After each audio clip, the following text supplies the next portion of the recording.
So we're reading from the Shrimad Bhagavatam, Canto 9, Chapter 19. King Yayati achieves liberation. Text 7 to 10. Just 10. Okay. I was told to read it from 7. Anyway, 10 is on the board. Om Namo Bhagavate Vasudevaya.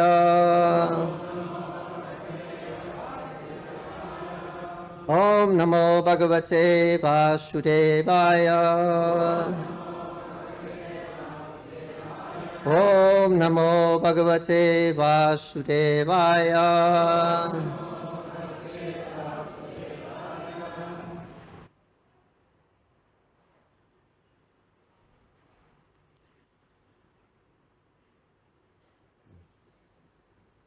Tasya Tatra Dvija Kaschid Aja Swami Achinad Rusha Lambatam Vishanam Bhuya Sandadhe Ritaya Jogavit Tasya Tatra Vijaya Kaschid Aja Swami Achinat Rusha Lambantam Vishwananam Bhuja Sandadhe Arta Jogavit Tasya Tatra Vijaya Kaschid Aja Swami Achinat Rusha Lambantam Vrishanam Bhuya Shandadhi Artha Yogavit Tashatatra Dvijakasyin Aja Swami Achinat Rusha Lambantam Vrishanam Bhuya Shandadhi Artaya Yogavit. Translations and purports by His Divine Grace of Charanaravinda Bhaktivedanta Swami Srila Prabhupada Ki Jai. So I read from text 7. Translations. When the she-goat who had fallen in the well saw her beloved goat engaged in sexual affairs with another she-goat, she could not tolerate the goat's activities. Aggrieved by her husband's behavior with another, the she-goat thought that the he-goat was not actually her friend, but was hard-hearted, and was her friend only for the time being. Therefore, because her husband was lusty, she left him and returned to her former maintainer. Purport. The word Swaminam is significant. Swami means caretaker or master. Devayani was cared for by Shukracharya before her marriage, and after her marriage she was cared for by Yayati. But here the word Swaminam indicates that Devayani left the protection of her husband, Yayati, and returned to her former protector, Shukracharya. Vedic civilization recommends that a woman stay under the protection of a man. During the childhood, she should be cared for by her father, in youth by her husband, and in old age by a grown son. In any stage of life, a woman should not have independence. Being very sorry, text 9. Being very sorry, the he-goat, who was subservient to his wife, followed the she-goat on the road and tried his best to flatter her, but he could not pacify her. 10. Then the she-goat went to the residence of a brahmana, who was a maintainer of another she-goat. And that brahmana angrily cut off the goat's dangling testicles. But at the he-goat's request, the Brahmana later rejoined them by the power of mystic yoga. Please repeat. The she-goat went to the residence of a Brahmana who was a maintainer of other she-goats. And that Brahmana angrily cut off the goat's dangling testicles. But at the goat's request, the Brahmana later rejoined them by the power of mystic yoga. Purport. Here, Shukracharya is figuratively described as the husband of another she-goat.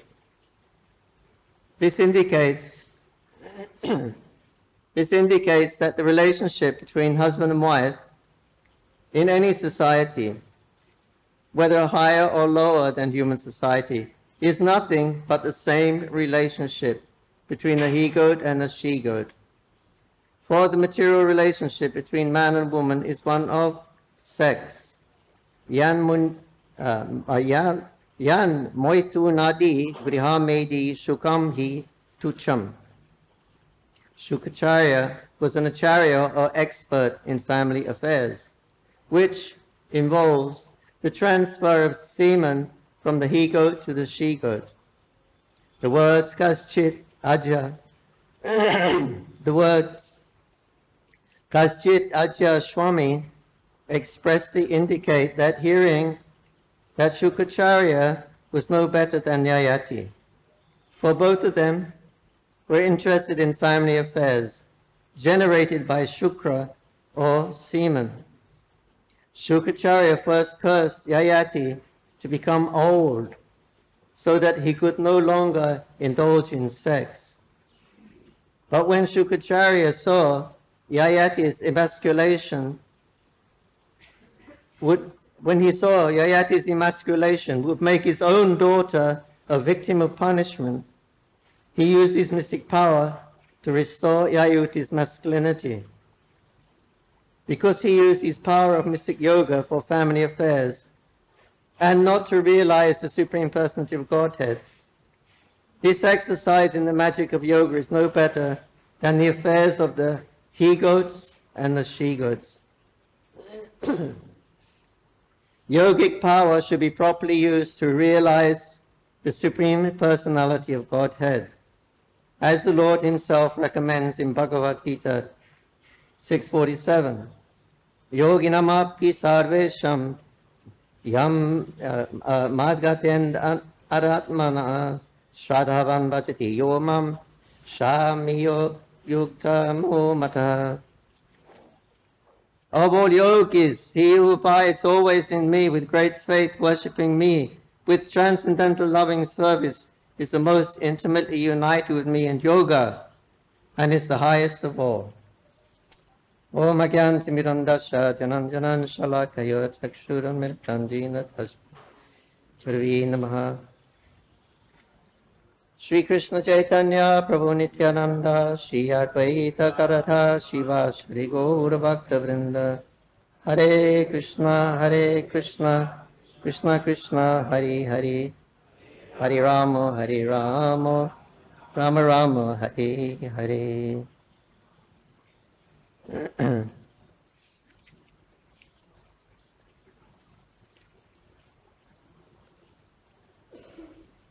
Translation. The she-goat went to the residence of a Brahmana who was the maintainer of other she-goats, and that Brahmana angrily cut off the goat's dangling testicles. But at the he-goat's request, the Brahmana later rejoined them by the power of his mystic yoga.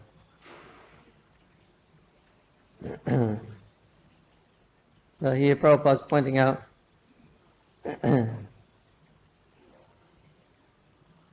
he has mystic power. He could do that. He could cut the testicles of the goat and rejoin them by his mystic power. But that's not really the purpose of mystic power. Mystic power is for understanding the Supreme Personality of Godhead. Yogimama Sarvesham, which is of all the yogis, those who abide in me, thinking of me, not anything else. They are the highest of all, so this is the purpose of yoga, the highest, to understand Krishna. But Shukracharya,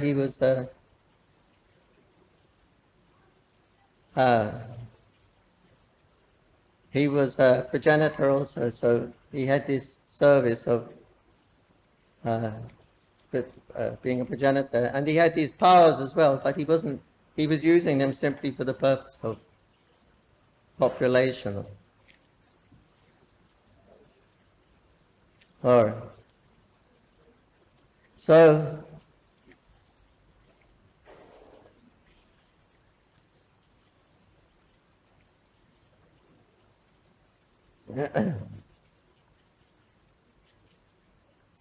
so the idea is being pointed out here that the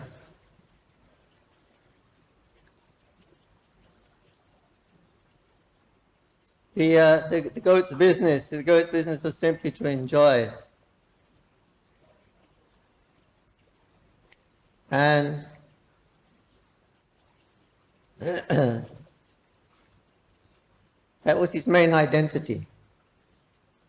His main identity was an enjoyer. So this is a very strong identity. If we analyze ourselves, all right, I analyze myself. I see that my identity always goes to being the enjoyer of the situation. So this consciousness, this is why we're in the material world. We want to be the supreme enjoyer. We want to occupy Krishna's position. Bhoktaram Jagatapashram. Sarvalokam Maheshwara. I am the proprietor and enjoyer of all the planets and the friend of everyone. So that's Krishna's position. Now we're in the material world, we're trying to imitate Krishna. Clear imitation, actually. The whole world is running around trying to be the enjoyers, showing I am enjoying, I am enjoying, I am enjoying. So this is the main consciousness in the material world. Otherwise, what is the purpose of coming here? Why did Krishna create this material world and these bodies and senses and everything? So we can experience being the enjoyer. It's to satisfy our desires. Krishna doesn't create the material world for his pleasure. He's got unlimited Vaikuntha worlds to enjoying. So he doesn't need any place for enjoyment, a material world for enjoyment. He's got so much enjoyment here. But his consciousness is one of being the enjoyer, and the goat's consciousness is one of being the enjoyer. So it's pointing out, what is the difference? Consciousness is the main thing of the body, right? If there's no consciousness, the body is useless. Nothing is functioning. So consciousness is the main thing. So what is that consciousness? The main consciousness that we have adopted, I am the enjoyer. So that puts us on the level of the goats, cats and dogs, and because everybody else has this. Human form of life means we've got to get out of this consciousness of I am the enjoyer and establish that Krishna is the enjoyer. That's his rightful position. That's his rightful claim. So we're trying to put ourselves in the position of servant of Krishna. Krishna is the supreme enjoyer, and we are the enjoyed. So our business is to expand Krishna's pleasure. This is the purpose of our existence. The very core of our existence. Bahu Sham, this verse. God is one and he becomes many.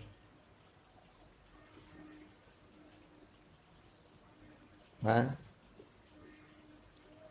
God is one and we are the many. So what is the difference? God is one, singular, and we are the pure plural. What is the difference between the two? God is one and we are the many. God is one and he becomes many. Why does he become many? And the answer is for his pleasure. God's business is pleasure. Our business in the material world is pleasure also. Anandamaya Vaishad, we're seeking pleasure, but unfortunately we're looking in the wrong place. We won't get it in the material world. We get it when we go back home, back to Godhead to serve Krishna.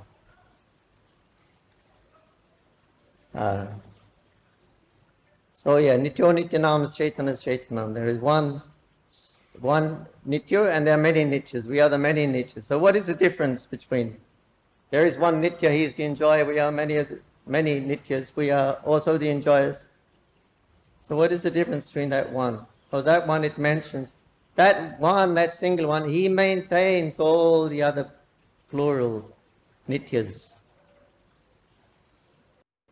We cannot say that. We cannot say we are maintaining everyone. I am maintaining myself. I can say that. Or maybe family, extended family, I am maintaining. But we can't say that we maintain everyone in every place, in all times. But Krishna makes that claim. So this is the difference. Krishna is the supreme enjoyer, and he has expanded into many to expand his pleasure of enjoyment. So this is our core of our existence, is to expand Krishna's pleasure. But unfortunately we are like goats and we're trying to expand our pleasure, especially in the form of this sex life.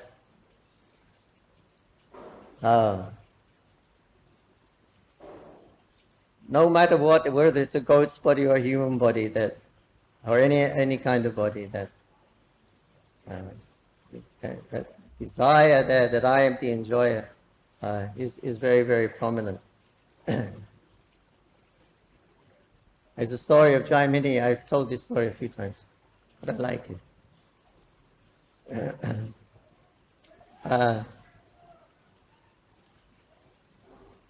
Jaimini, the great sage Jaimini, the founder of the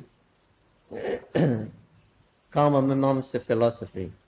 He's a disciple of Vyasadeva. So Vyasadeva was teaching his students in the Himalayan mountains the power of Maya, how we should be very careful. The power of Maya is so strong.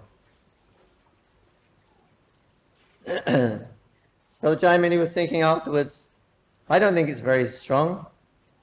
We're here with all brahmacharis, we're serving under the feet of our guru, ashram in the middle of the mountains. No Rajagun here, it's all Shatagun. All living under the ashram. So I don't know how Maya can be so strong. We're quite well situated here, so anyway, he was thinking like that. A little while later, there was a terrific storm blew up. It must have been this Kal Vaishak month, like that storm we had a couple of days ago. Only this one was really, really, really strong, and really lightning, hailstones, heavy. And Jaimini was in his house, and he said, glad I'm inside, not outside. And suddenly he heard this screaming sound. Help me, help me, help me. The high voice, higher than mine.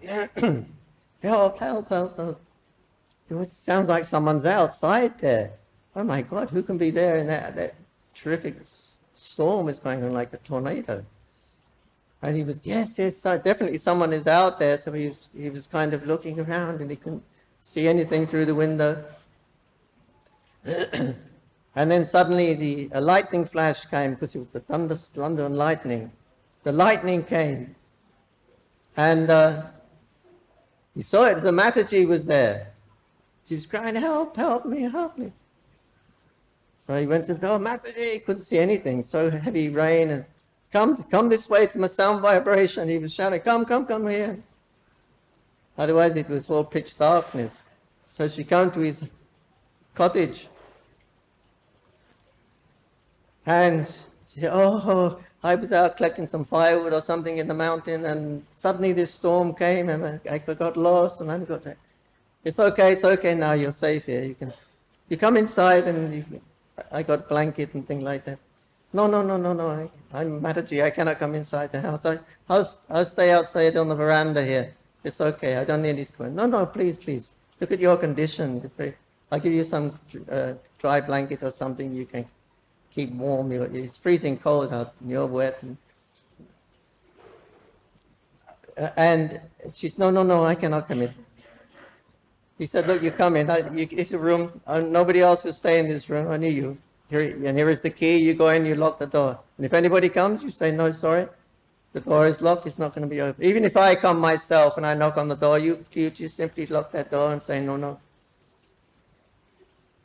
Don't worry. I'll protect you. So finally she agreed, and she went in her room and locked the door. So Jaimini was thinking, wow, what a incidents happened, all these terrific storms, and fancy seeing them. Mataji up in the forests and the mountains alone, and wow. And when that lightning struck, and I saw that Mataji. And she, poor girl, she was really distraught in that situation. But she was soaking wet, and her sari was sticking to her body, and her sari was sticking to her body, and her sari was sticking to her body. So he became very much attracted to the Mataji. So he went to her room and he knocked on the door. Who is it? He says, Jaimini, open up. No, I'm not going to open up. You promised. So I shouldn't open up. No, it's me. I just want to see you. No. You gave your word. I'm not going to open up for anyone. Oh, please, Mataji. No. He said, then will you marry me? She said, I can do that. I'm a single Mataji. So Jaimini said, oh, a little bit of relief there. He got some relief. So he was very happy. And she said, but there's one condition. Tomorrow morning there is the day when the sun comes up. I want to go to the top of the mountain. I was on my way there anyway. There's the Devi Mandir. And we can go to the Devi Mandir and we'll get married there. We'll get exchange garland or whatever. So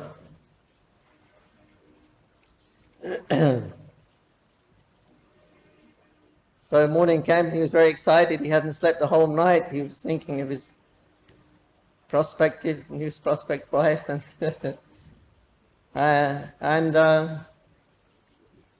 So she said, one thing though, when we go up to the top of the mountain, you have to get down on your hands and knees, and I'll sit on your back. And you can climb up the mountain like that, and I'll be sitting on your back. Yes, anything. I'll do anything for you. I can do that. So he got down like a horse, and she sat on his back, and he was climbing up the mountain on his hands and arms and his knees. And of course, after the rainstorm, all the stones and pieces of slate, and it all gets washed down from the mountain, so it's full of stones, and it was cutting his feet, and blood was coming from his knees. But he didn't notice it. He just, I get almost to the top.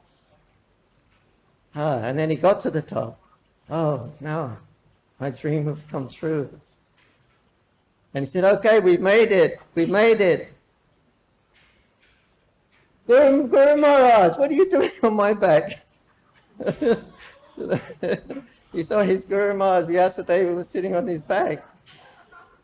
And Vasudeva said, yes. And you were thinking how Maya is not strong and you were quite safe up here? It took the time of one lightning flash, and you were completely bowled over by Maya. That's how long it took. Just the flash of a lightning. And you made a donkey of yourself. You made an ass. He turned into an ass, but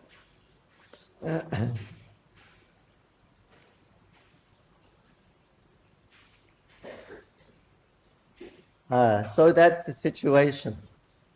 This is illustrating this story. Srila Prabhupada, I was in his room here, the Lotus Building. Prabhupada was doing something, maybe writing or something. He was sitting on his desk. And there was the old man. He was a life member and he'd been seeing Prabhupada a few times. But he was about Prabhupada's age, I guess, or even more. Not about Prabhupada. Anyway. So he was talking. Prabhupada didn't seem to be taking much interest in what he was saying, but he was writing. And then this man was talking, and he said, they were talking about sex and desires. And this old man said, yes. He said, when you get to a certain age, then naturally all the limbs become weak. And naturally you give up your sex desire. Prabhupada looked up and he said, hey, automatically never. Automatically never. It won't go automatically. And then he told the story of Akbar and his minister. Akbar was the emperor of the world, or India at least. And he told it in Bengali, but I knew the story.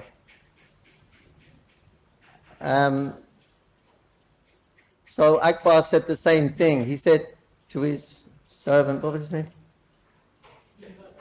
Huh? Birbal. Birbal. His servant was Birbal, very famous servant.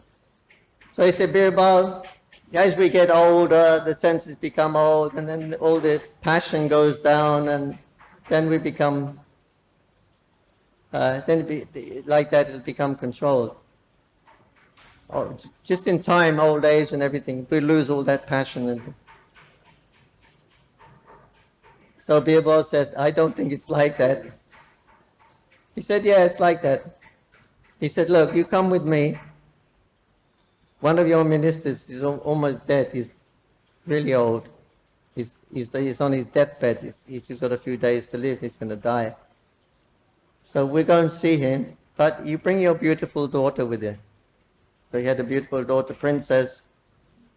And he said, when we go and see your minister, you observe his eyes. You observe his reaction.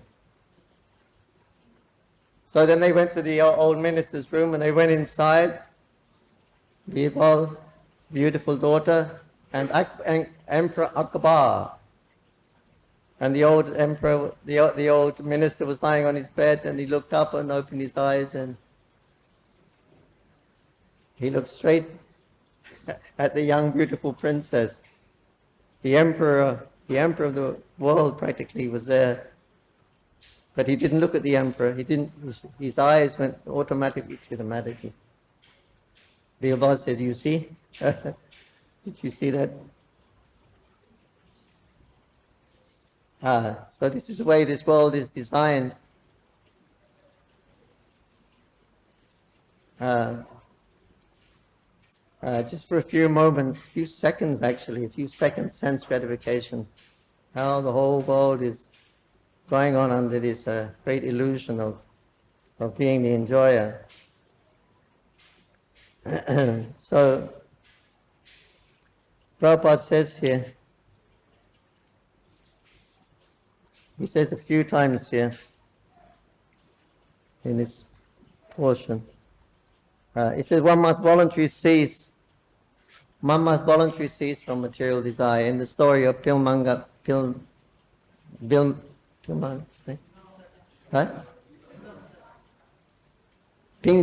yes. Pingala, the great prostitute, very famous prostitute, mentioned in the Krishna Bhagavatam. Even the gopis say Pingala. She said, happiness, the greatest happiness was frustration. She was a famous prostitute. But in that verse, around the area, and this also Prabhupada's pointing out, and Pingala was pointing out, she voluntarily just gave up the idea of being a prostitute. I'm waiting for customers, there's no one's coming, I'm frustrated. I'm thinking I'm enjoying actually with this. She voluntarily gave up the desire. And here also they're using this word voluntary. So it's something voluntary that's got to come from each individual. It's not going to go away automatically.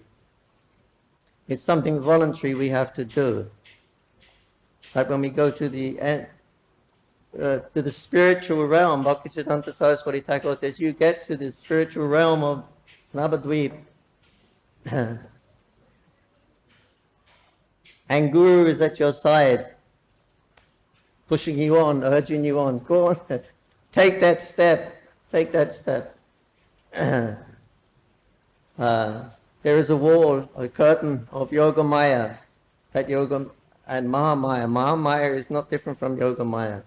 She's the reflection, they're the one potency, but it's reflected as Mahamaya or Yoga Maya. So there is a curtain between the material world and the spiritual world. The Guru takes you up to that curtain. But you have to make the step inside. He doesn't do that. But he gives you all help in getting up there. If you don't have an attitude of service to the Dham, then you get the curtain of Mahamaya. And it's like a brick wall. Or he says the Sphinx. The Sphinx. In Egypt there's a big Sphinx. It's a half lion, half man or something like that. Anyway, it's made of a mountain. It's carved in the mountain. It's pretty hard to move around. It's practically impossible. But that's what you're facing against. If you haven't got an attitude of service in entering, going back to Godhead, then Mahamaya presents itself like that Sphinx or a brick wall you cannot get through. But if you have a mood of service to the Dham, then the curtain of Yoga Maya is lifted and you see the spiritual realm and then you can enter. That's a voluntary choice everyone has to make. You came here because of your voluntary choice. Krishna didn't force you, Guru didn't teach. They want you to, you made that choice. We all made that individual choice. Voluntary.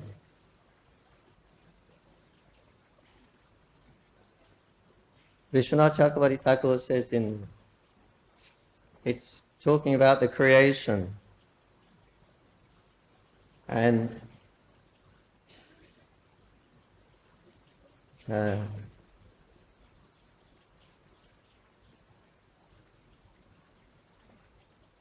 that's right, the creation is going to happen, but the purpose of creation, we know, is for the living entities' enjoyment.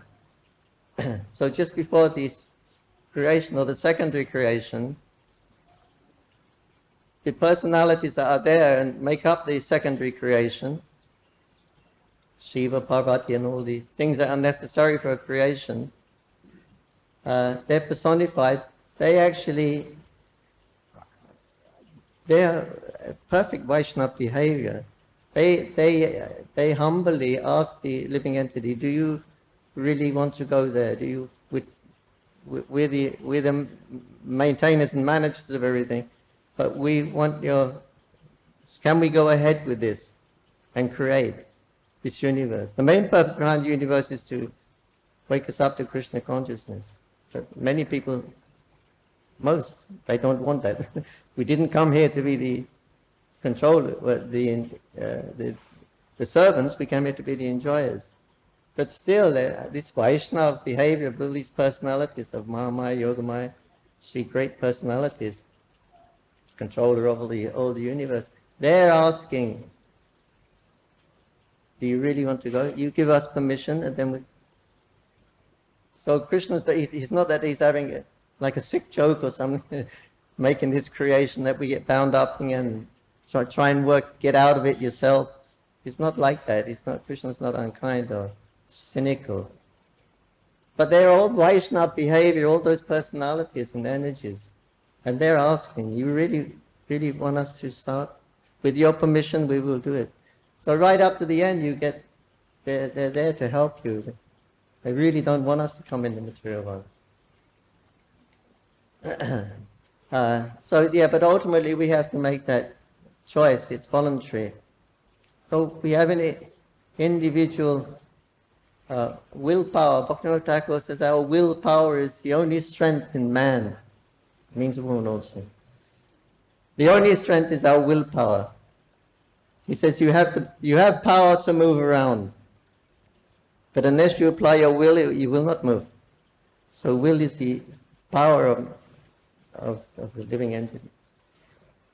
So when that will is used, that free will is used to serve Krishna, then the gates are open back to God. If that free will is misused to enjoy, then you remain in the samsara business, repeated birth and death. Prabhupada says in the last chapter of Bhagavad Gita, last shloka, last paragraph, last sentence, Prabhupada's finishing off Gita. He says the living entity has minute independence. By proper use of that independence, then he can become situated in the Haladini potency, the pleasure-giving potency of the Lord. So our purpose is to expand Krishna's pleasure, to give Krishna pleasure.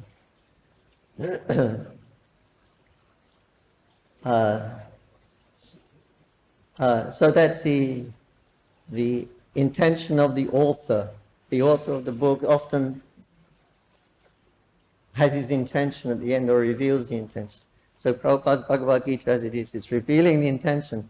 Prabhupada wants to take us out into the material world, He wants us to use our independence, our voluntary, use our independence to come back in the pleasure-giving potency, where everyone there is serving Radha and Krishna for their pleasure. That's where we belong. That's our constitutional nature. So Prabhupada finishes Bhagavad Gita. That's where he wants to take us.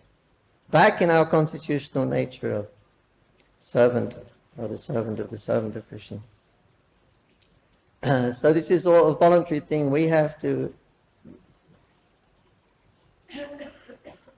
I'll give an example.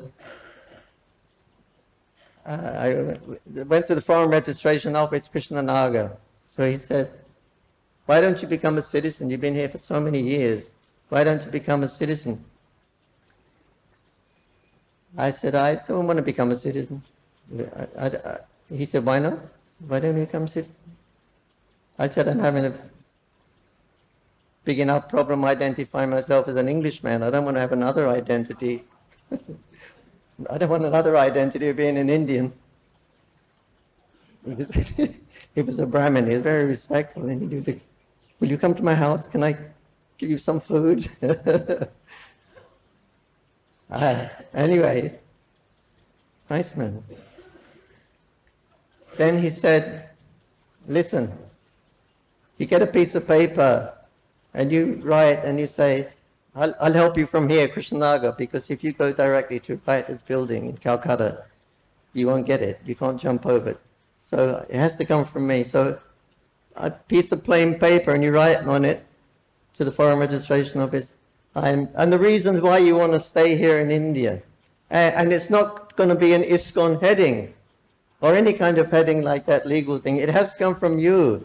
You're going to be the citizen. It's not that, here's a head. It's my cover letter from ISKCON. Jananivas has been serving in Mayapur for so many years, and his service is very valuable, so please make him... No, we don't want that.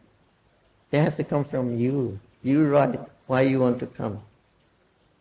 Because you love India or something, whatever it was, they would have written. It has to come from you. So this is the idea. Guru is there, everyone is there to help, all the Vaishnavas are there to help, but you have to make that change. And it's a voluntary that everyone must change, make that voluntary choice. So this is the idea, that we go back home, back to Godhead. Hare Krishna, Krishna Krishna, Hare Hare, Hare Ram, Ram Ram, Hare. Thank you. Any comment or question? Yes.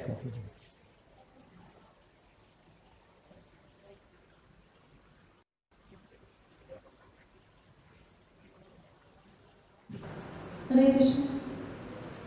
My question is, what is the difference between Nitya Siddha and Sarup Siddha? Between? Nitya Siddha and Sarup Siddha. What's it, the second? Sarup Siddha. Sarup. Yeah. And? Nitya Siddha and Sarup Siddha. I think they're the same, aren't they? Nitya Siddha means eternally perfect, you know your constitutional nature. And Sarup means form, you get a form to serve Radha and Krishna. That's Sarup. Nitya means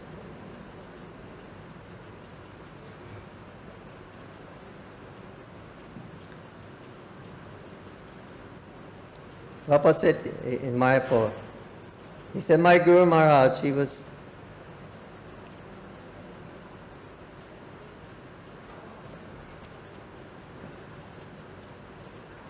he came into this material world. The Bhaktisiddhanta Saraswati Thakur's appearance there, I think. My Guru Maharaj came into this material world with a mission to spread Krishna consciousness. And when it was finished, he went to another planet, another place, to do exactly the same thing, to spread Krishna consciousness. He said, this is called Nitya Siddha. So you can be Nitya Siddha. Follow the Lord and his entourage in your own spiritually perfect body.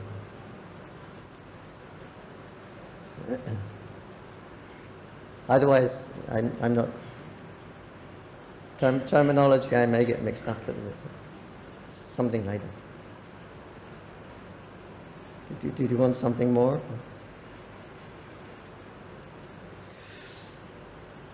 Hare Krishna.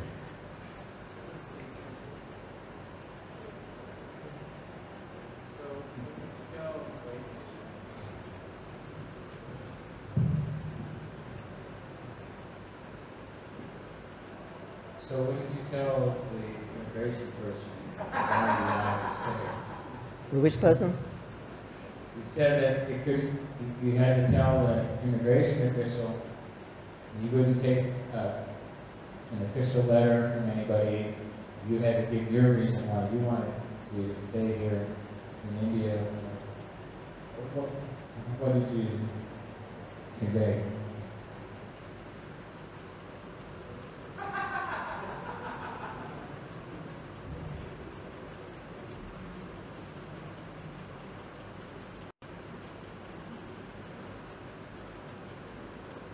What did I convey?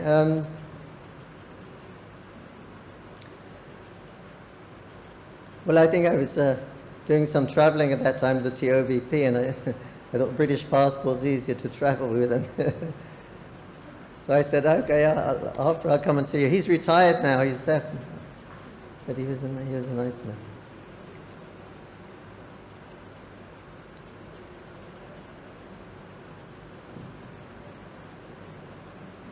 To this month is the Vaishak month of Vaishak. It's called Vaishaki Kal. Kala means kill, death. Because very strong wind comes and you go and everyone runs and stands under the trees, and the wind's so strong it blows the tree over. So it's this famous month for that, the strong winds we experience. Anyway, during that time, this month, we can offer water to shalagram and tulsi. You put a pot of water over the shalagram with a little hole and little... we put a ghee, no ghee, but just a cotton wick, not the ghee. So you can adjust it. So you can make the drip come faster or slow. But it's a very nice month. You can do this for tulsi and shalagram if you have a shalagram. The Lord is very pleased by this. It's hot month, hot season started, so he started for 1 month, the first 1 month he is dripping water on the head. And Srila Prabhupada told me you can observe this ceremony. Prabhupada gave us a shalagram. And at that time he gave us some instructions. He said, yeah, so that was one of them. During this month of Vaishak, you can put the water on the tulsi. and the shalagram. And also he said, because it's hot season, he said when you pick the tulsi leaf, and tulsi leaf should be picked after the sunrise, and you should pick your tulsi leaf, then wash them, then put them on a cloth, a wet cloth, and then put another wet cloth on top. He said that then they will stay fresh whole day, otherwise they will all shrivel up if you just leave them. So it's a tip for the hot countries. I guess in Vrindavan it gets really, really hot there. So it's a way to keep tulsi fresh all the time. So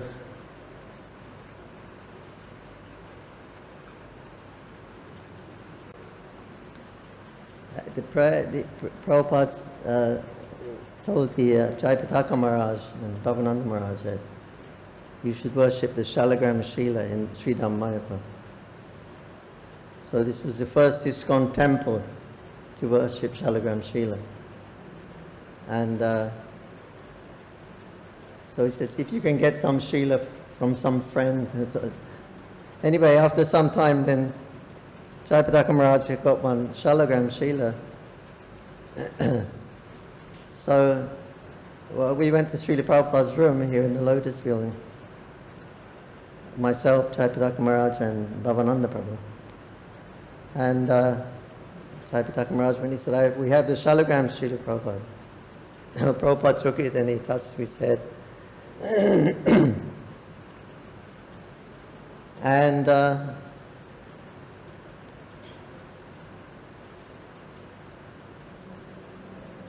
he started to do a little puja.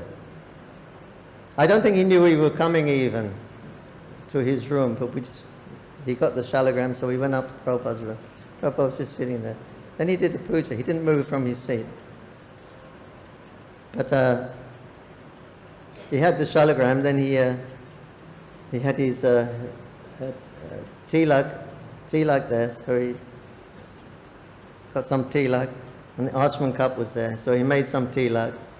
Then he had a box of matches in his drawer, and he took up a matchstick, and he painted a little face on the Shalagram Shila, little lotus eyes and some little nose, little M-shaped mouth, seagull-shaped mouth, and little gopi dots. You should do like this, he said, but do it nicely. Of course, Prabhupada was very nice. And he was talking different things. He said the Brahmanas, they take the Shalagram Shila and they have it around the neck or in a little box. He said they move from one place to a holy place to another, and they go there and they open their box and then they give Shalagram worship means mantra. He says, so they give mantra and then they put him to sleep again. Then they go up to another place and they open up and they're giving mantra and then you put to sleep again. Then he said, this is Brahmana Shalagram worship. Mantra, sleeping, mantra, sleeping. Then he started laughing. And yeah, so then Jayapataka Maharaj has some cloth from Shantipur. It's a very fine silk cloth that they use for Shalagram. So he gave it to Prabhupada, and Prabhupada folded it, like before make the dhoti, with Constantine. And he turned his tilak container upside down. It was like a little egg cup shape. Perfect little curve in it. Then he put the cloth on it, and he put the Shalagram Shila on the cloth like a dhoti. And then the second piece he had, and he folded it and put it around like a little chadar. And then Prabhupada took his mala off and put it also on the Shalagram. And yeah,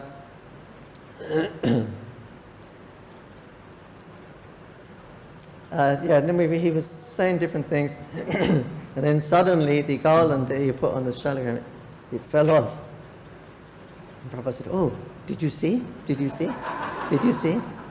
He said, you know that story of Krishnadas Kaviraj? And he went to see Madana Mohanji for permission for writing the Chaitanya. You see? He's accepting my service. You see? So anyway, we started the worship. And Prabhupada says in the Shrimad Bhagavatam, where they have facility, they can introduce the worship of Shalagram Srila in our temples. So he wanted it established in all temples. Anyway, I started the worship, and nobody knew what Shalagram Srila was in those days. It was all, they're mostly Americans. There wasn't so many people anyway in Mayapur, but most of them were from America. The Indian people were shy to come forward to join ISKCON. I don't blame them.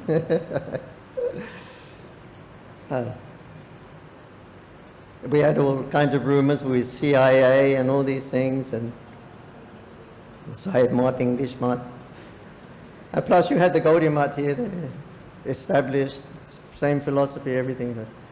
So Indian people were very shy to come forward. One or two, Gopal Krishna Maharaj was there. Yeah, Krishna Shila. What is that? Is it Jagannath? I said, I guess he's Jagannath. I didn't know anything about Shalagram either. I guess he's Jagannath. I mean, he's black, isn't he? He's got white eyes. And other, you know, people, this is Narayana Shila. I was getting bewildered. So I went to Srila Prabhupada's room and I knocked on the door. I said, Srila Prabhupada, may I ask you a question? He said, yes. I said, some people say the Shalagram Shila is Narayana, and some people say he is Krishna. Prabhupada looked at me and he said, forget some say. That was it. But the tone, the tone in which he said it, you know, I forget some say. I bowed my way out slowly. I didn't pursue it anymore. Then 2 days later, he sent a message. You tell that pujari that he should offer a bamshi to the Shalagram, indicating we should worship as Krishna.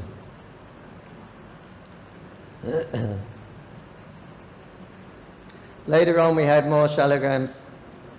Next year, Prabhupada will come every year for Gopurnima, stay a month or 2 or 3. And so next year he came, we had more Shalagrams. One Shalagram, he had a natural mouth. You know, Shalagram, they have different lakshanas like chakras and symbols and mouths, open mouths. So this one had an open mouth already. So I was painting the same way as Prabhupada showed me. But before he had a little M-shaped mouth, little, like seagull shape. So I wanted to do exactly what Prabhupada showed me. So I put the little M-shaped mouth also over the natural mouth. He had a natural hole and a little M-shaped mouth. So then Prabhupada came, and he came for darshan of Radha Madhava. And then he looked down at the shalagrams of the feet of Radha. And he said, why he has a mustache? He said, Krishna doesn't have a mustache. I said, no, Srila Prabhupada, it's his mouth. It's his mouth. He said, no, Krishna doesn't have a mustache. I said, no, it's his mouth, but like you showed me, I wanted it. No, no, no. Krishna doesn't have a mustache. Srila Prabhupada ki jai, Nitai Gaur Premanandi. Hare Krishna. Thank you.